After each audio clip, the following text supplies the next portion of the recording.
Welcome to the Action Item Podcast. Meet your hosts, Trevor Hunter and Leo Lopez.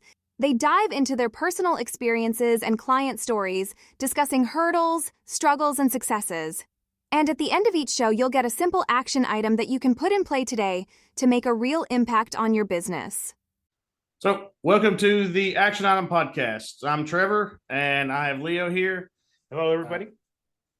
This is our second episode. To start with, I wanted to thank everybody who watched the last one. It was far better, far more successful than even we expected. So I appreciate everybody. Obviously, with the number of views, somebody shared it, and that's awesome. So last week, we talked about what causes businesses to fail. And one of those things last week we talked about was the business owner themselves. So I'll link that. Imagine that, right? Yeah, exactly. I'll link that somewhere if you want to check that out. Leo has a couple other ways that businesses struggle. Sure, definitely. I mean, the struggle is real. So, as we had talked about in last week's episode, it's a swim upstream for any entrepreneur.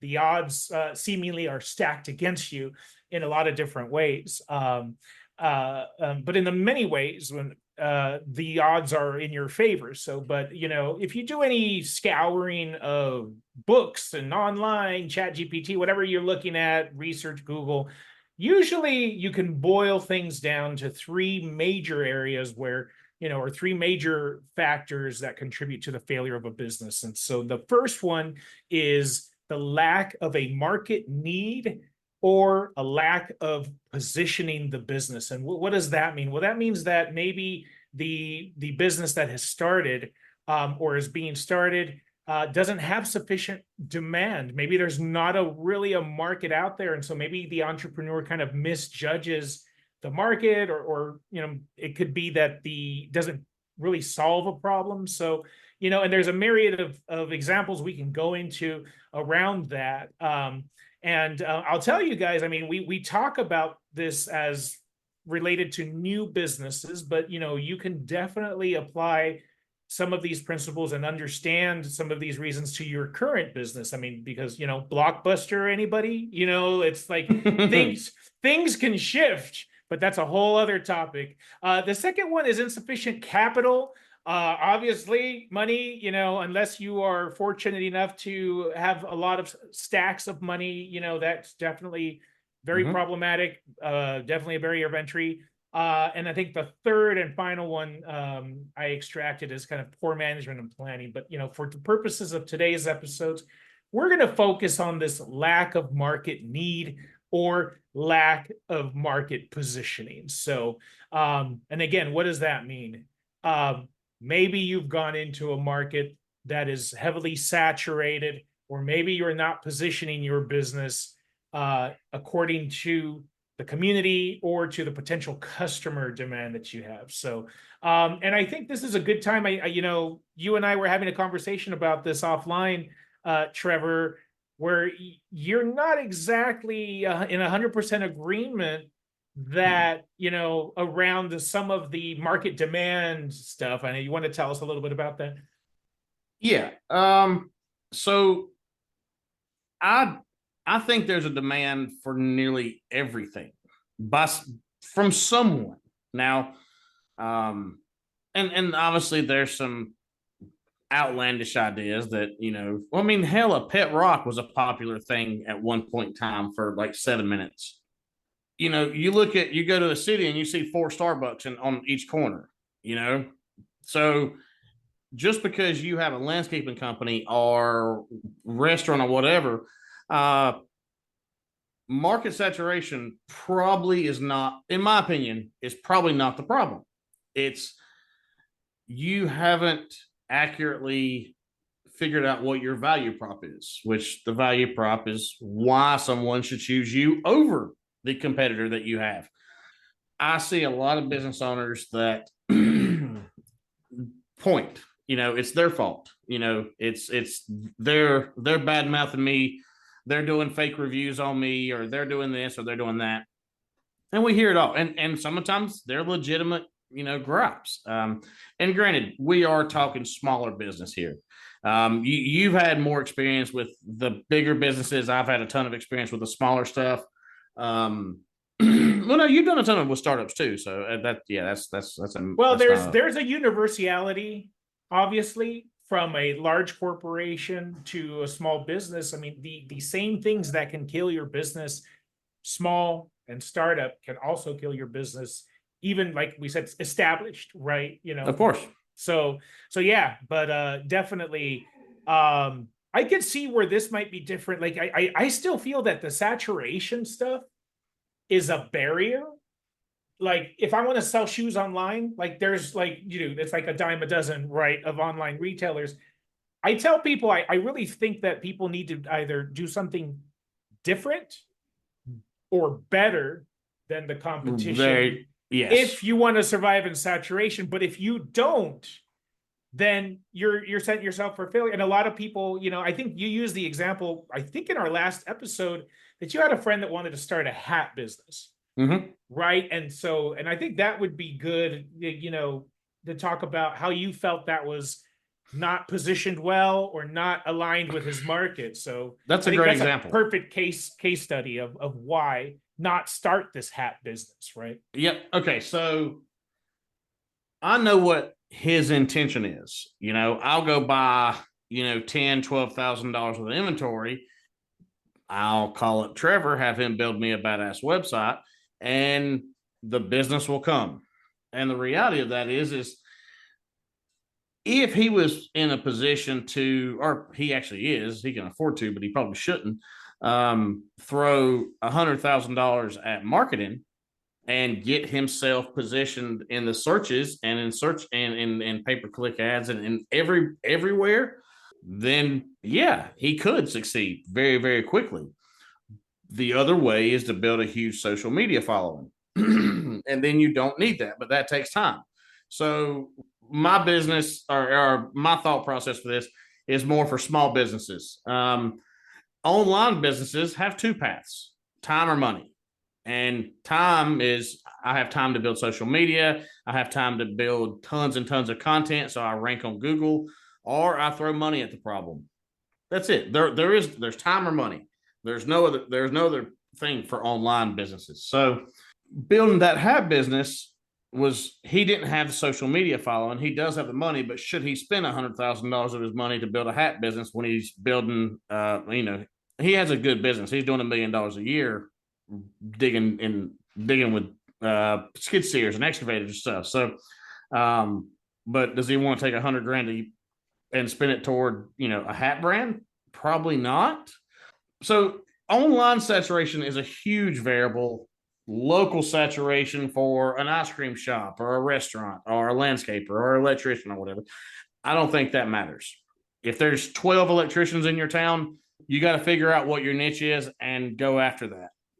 Like we said, if you are going to go into a saturated market, let's use the hats and again, we're just using that as an example, right? I like what you said about him building a following on social media, because I think that if you are in a saturated business environment, you either have to do something better or you have to stand out, basically, like you said, from the other folks, right? And so do it better or do it different. So in this case, as you said, building a social media following, if I really was passionate about hats, and that's really what you want to start online, if you can do it differently, or if you can do it better, or if you can put a purpose behind it, right, and a community behind it. And that's like, I think, something what you were saying about the community. You've got somebody with great reviews that builds a reputation, and that only continues to snowball the more people that are participating and reviewing. And so, in terms of the hat business, if you can build a community through a brand or through a purpose. So I'll give you an example. There's a difference between a business that sells hats online or a business that sells hats online for big gentlemen who have large heads. So, and I'm 6'3", 270 pounds. So I can't just pull everything off of a rack and it's going to fit. Now, that kind of business, I could totally get behind that. It's something different, or like you said, you found your niche, or that you're doing it better than others. Going back to, well, what is our alignment with the market demand? What is the problem that we're solving for the potential customers? But I would even add who those customers are, can make a huge difference. Yeah.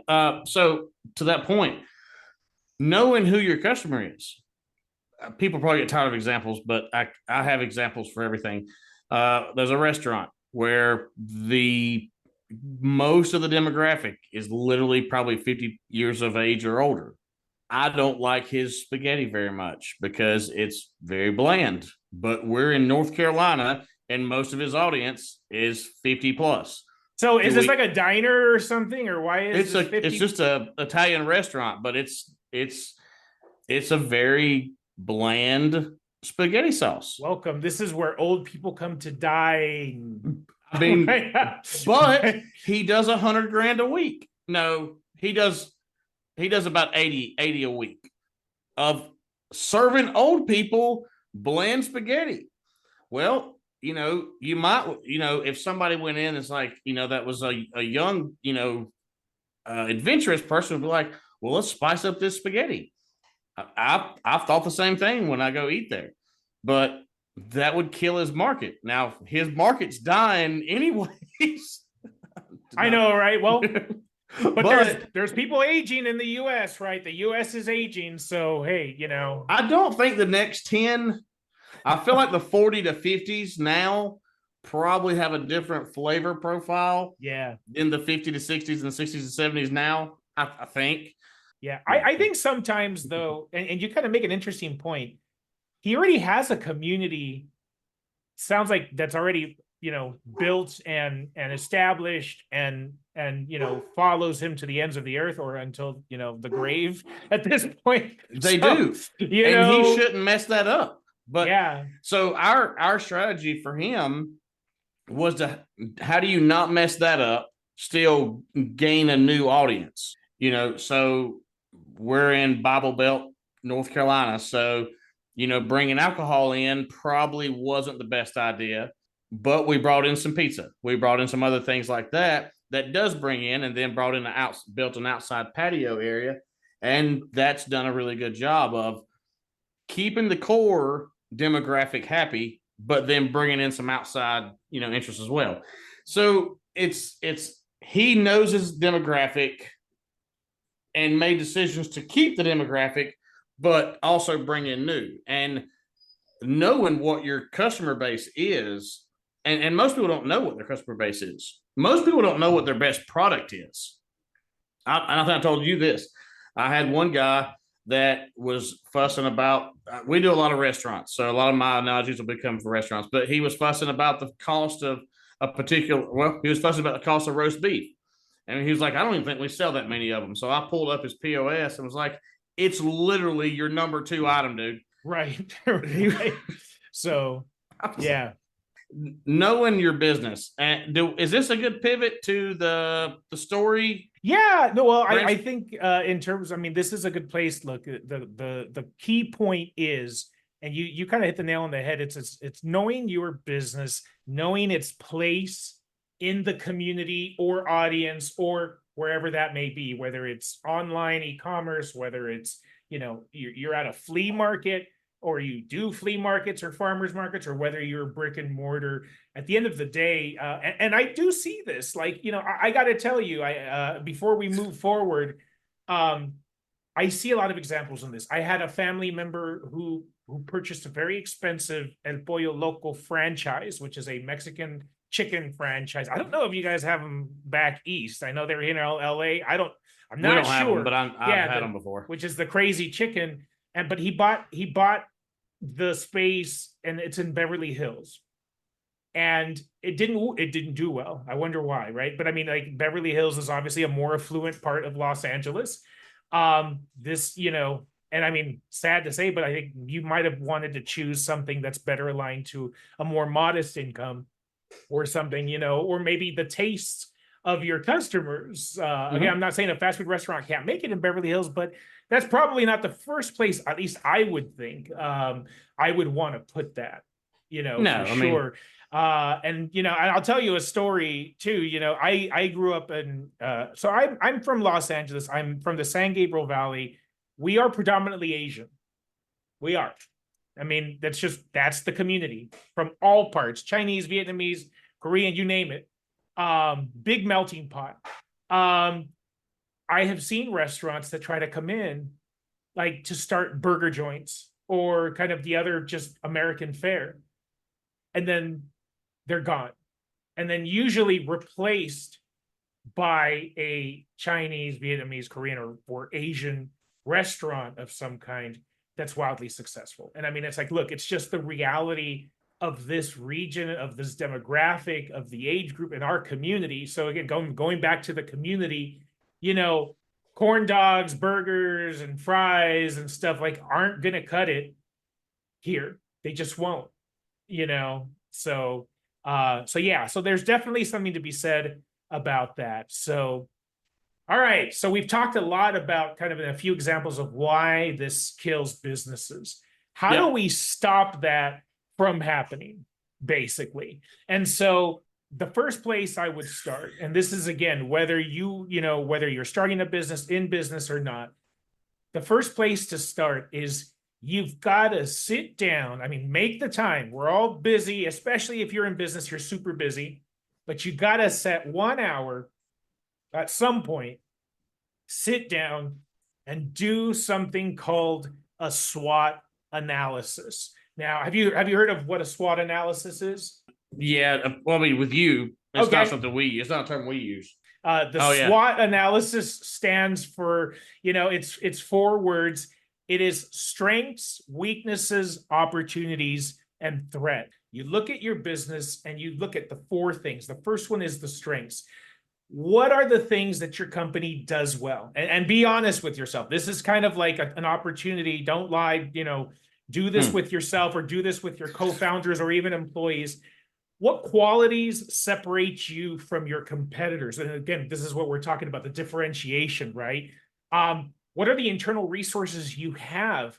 Are they skilled? Is your chef, up to par? If you're an electrician, or is your office staff taking care of you, right?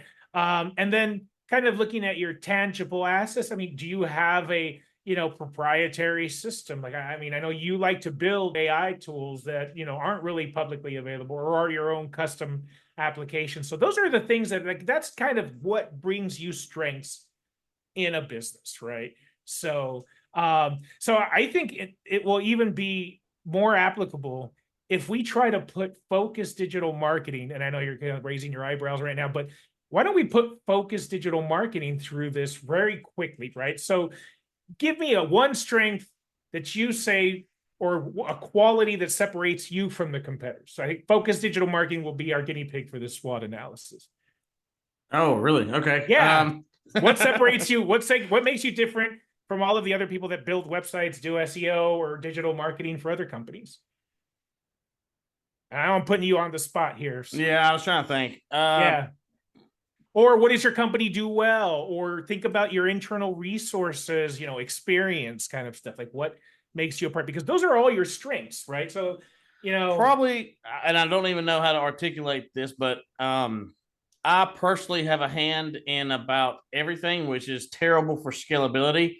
But when a problem arises, I have the ability to edit the video, make the graphic, or fix or write the code, or write a program. Good. Whatever it is. So again, not patting me on the back, not trying to. But from a founder-based situation where it doesn't really matter what the problem is, there's a solution that can be had. Yeah. And because we are small, we don't really, the toolbox is endless. If we need a new tool that we don't have, fuck it, we'll make the damn time. We'll make the tool. I mean, you've seen it. So yeah. I think, I think, from a strength perspective, the fact that you are hands-on, very tactical on the customers that you're working with, there's definitely something to be said about, you're not talking to layers, you're not talking to front desk receptionist people, or you're not talking to support representatives. You are working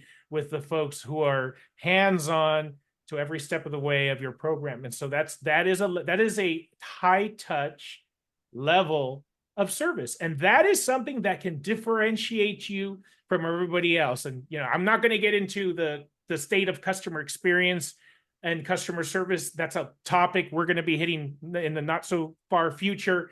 But, getting yourself to stand out, the bar is pretty damn low right now. So if you can find someone who gives you a very personalized touch right now, you're already differentiating your business. So the other ones now, that's S. What's W? W is weaknesses. And what are weaknesses? So what does your company lack right now? What are things that your competitors do that they do better than you? What are your resource limitations? Right. So, and I think that, and that could also be whether it's people, financial resources, knowledge resources. I mean, there's quite a few there, but these are the things that your company doesn't have right now. Here's a great example. If you're selling hats online and you offer email support, but lids.com offers voice, email, social, and, chat support 24 hours a day, 7 days a week, right? Like, well, yeah, the reality is your hat business has that weakness, right? And again, this is to take a snapshot in time of where your business is right now, but also to help you to make sure that you're not falling into these pitfalls, right? Especially of kind of misalignment or okay. I see. Yeah, I see where you, okay. Yep. So that's weaknesses. Anything that you want to share, or we can skip that? Well, just a perfect scenario. I'd stay on top of this, and I wasn't aware that I stayed on top of this. Just like we stopped taking marketed clients like 3 months ago because we knew this AI thing was this AI development was going to come in, and we're going to start offering that.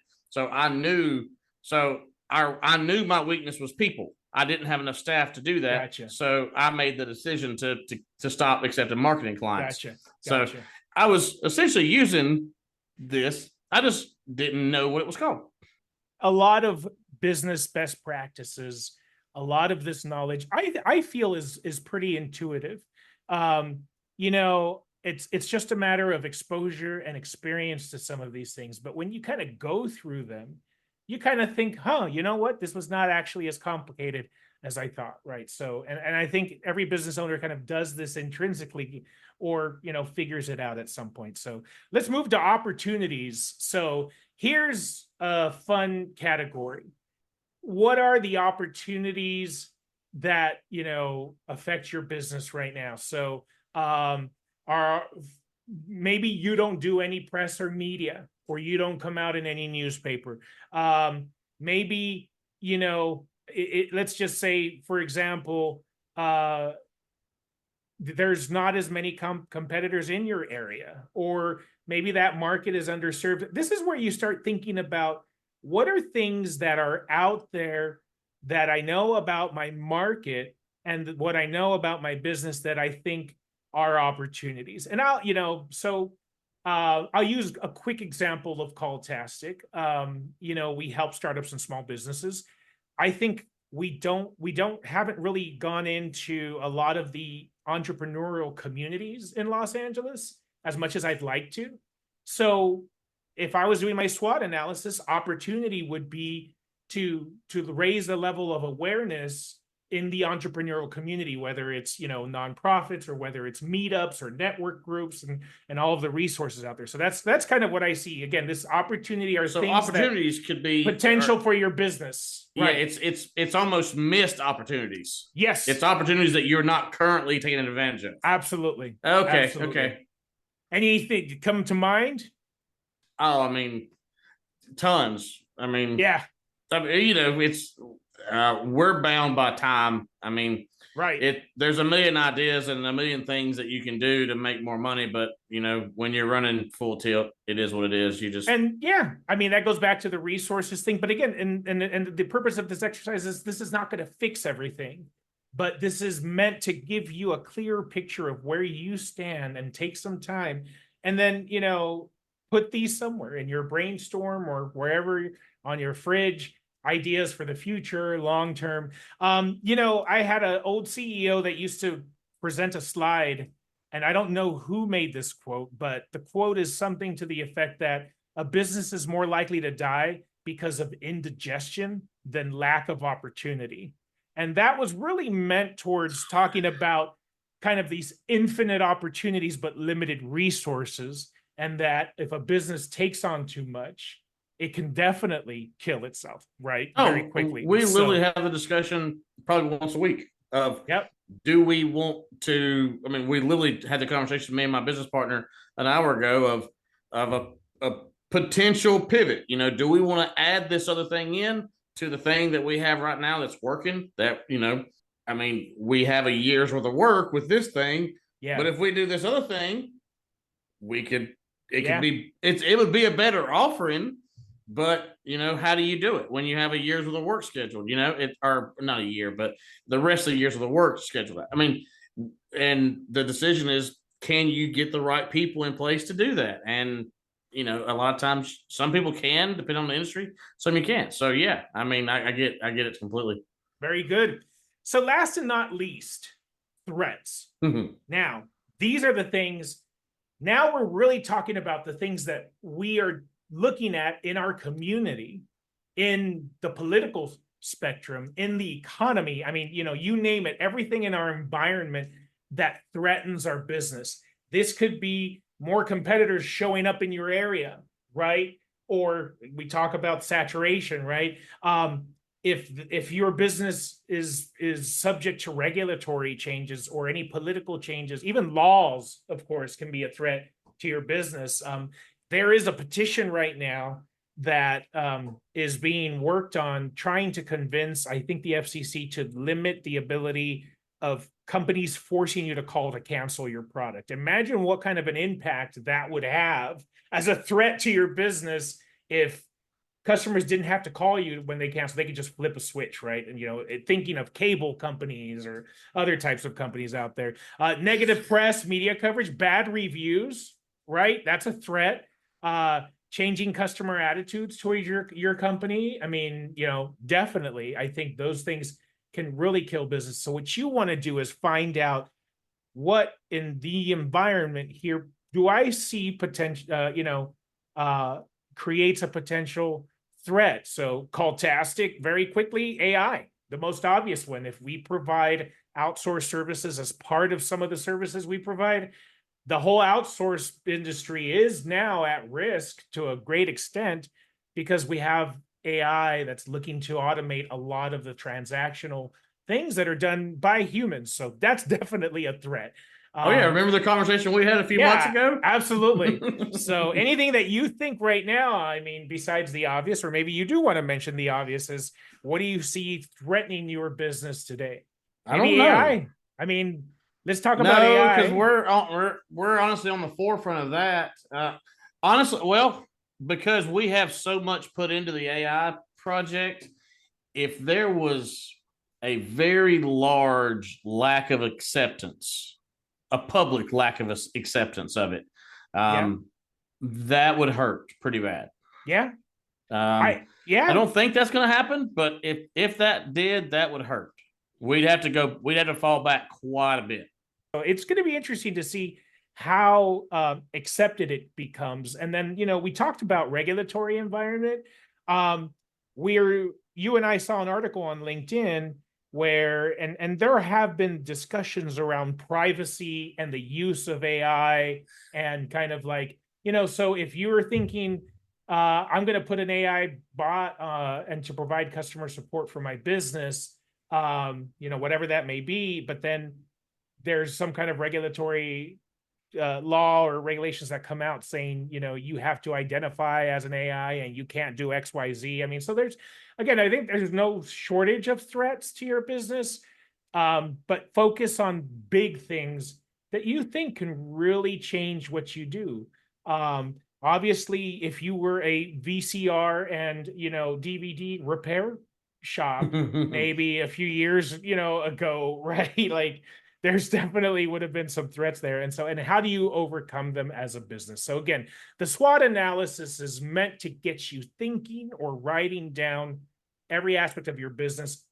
Yep. And that's pretty much I got a perfect example of a threat mitigation.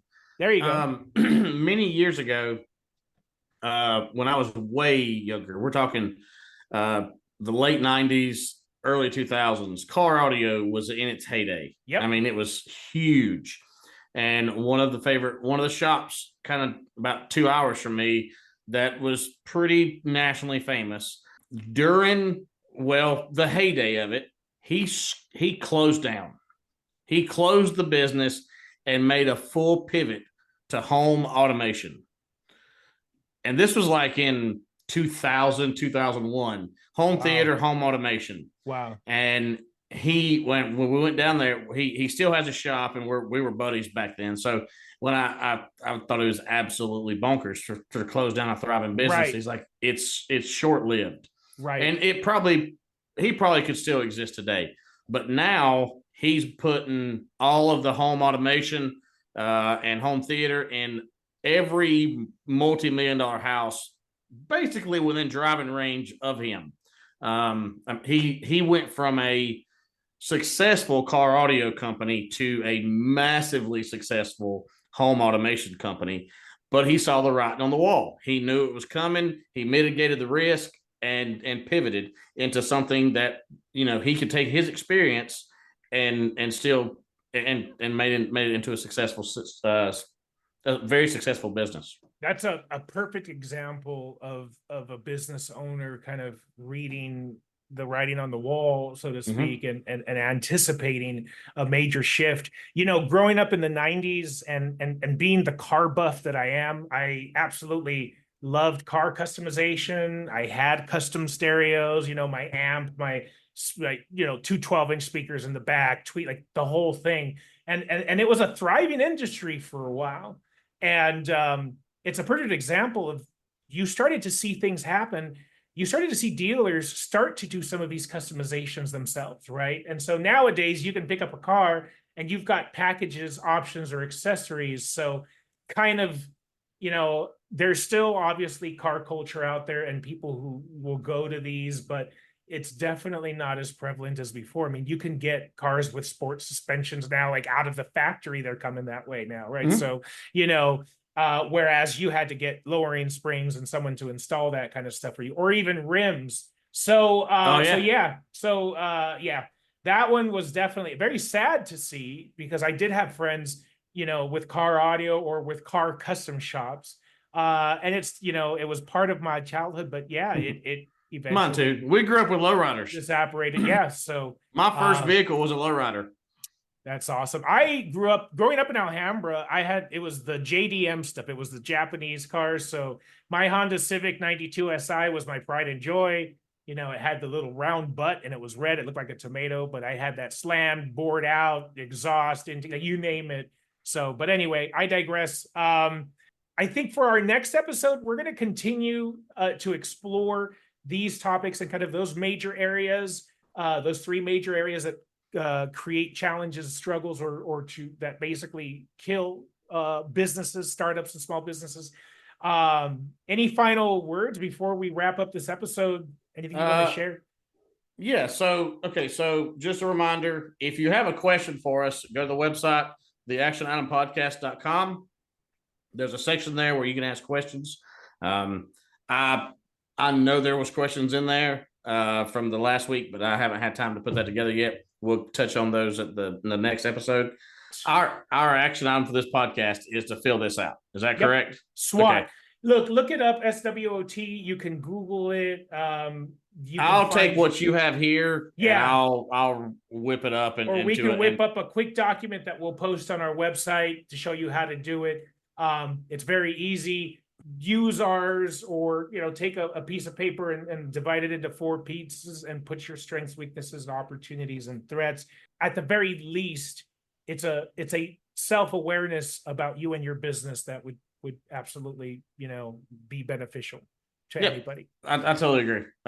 Knowing, I mean, even though I don't use this, it's very, very similar from a concept standpoint to the focus, the brand story. A lot of you're asking yourself a lot of the similar questions. So cool. I think that'll help people out quite a bit if they could just know where they are, who their people are, who their customers are, and what their risks are. So I think it's a great topic. So the action Definitely. item is to fill out the SWOT. What do we call it? A form? SWOT analysis. SWOT analysis. Yeah. And there will be a resource on the website where you can download a copy of it. Fantastic. Great. Well, listen, thanks everybody again for tuning in. I am mind blown at the amount of views and listeners that we have on the podcast. And Trevor and I will continue to bring you content every week. So look forward to releasing this episode, and our next will continue on why businesses struggle. Good deal. Thank you, guys. Awesome. See you next week. Thanks, everybody. We'll see you.